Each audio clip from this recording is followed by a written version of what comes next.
Magandang araw po sa inyong lahat. Nais kong ipaalam sa inyo ang isang napapanahong kwento ng katapangan at dedikasyon. Handog, ang Baybas Queen. Isang kwento tungkol sa mga babaeng ahente ng PIDEA na nagmamalasakit sa kapwa at handang ibuwis ang kanilang buhay upang labanan ang iligal na droga. Sa pamamagitan ng Baybas Queen, makikita ninyo ang hirap at sakripisyo ng ating mga babaeng ahente sa kanilang misyon na protektahan ang ating lipunan mula sa pinsala ng droga.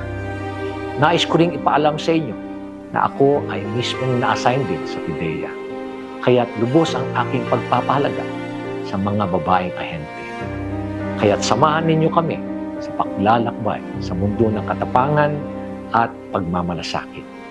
Manood at magpadama ng suporta sa mga babaeng handang lumaban para sa ating bayan. Huwag palampasin ang Baybas Queen. Maraming salamat.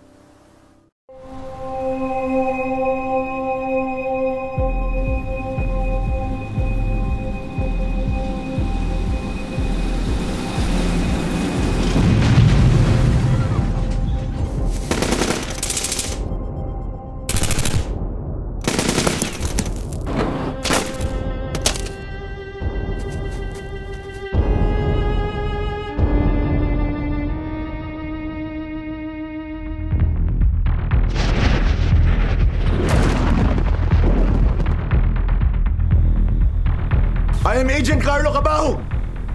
I am your Chief Tactical Officer. Ako ang pinakamalaking problema nyo dito. Gusto nyo akong bigyan ng problema, I will be your worst freaking nightmare. Sa palagay ko, kailangan natin magkasundo-sundo.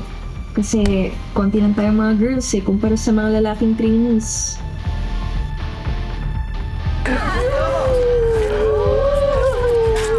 Sorry, what was that? What about the PIDEA? You're too paranoid, man. You're too paranoid. PIDEA, baba! Fernando, the PIDEA is no joke. It's serious. They're dangerous. Yeah, why do you keep on saying PIDEA, PIDEA, PIDEA? I don't give a shit.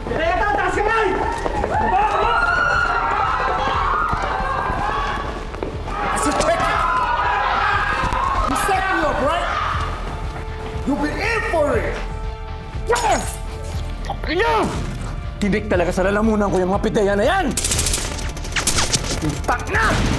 Although I commend your bravery, but I must say, that was a careless decision. But to be fair, kung yung ganyan ang parents mo, sana hindi ako nagkamali ng pag-recruit sa'yo. Gian, talk of the town ka na, and they are tagging you as the Baybas Queen. Ako si Gian Regalado.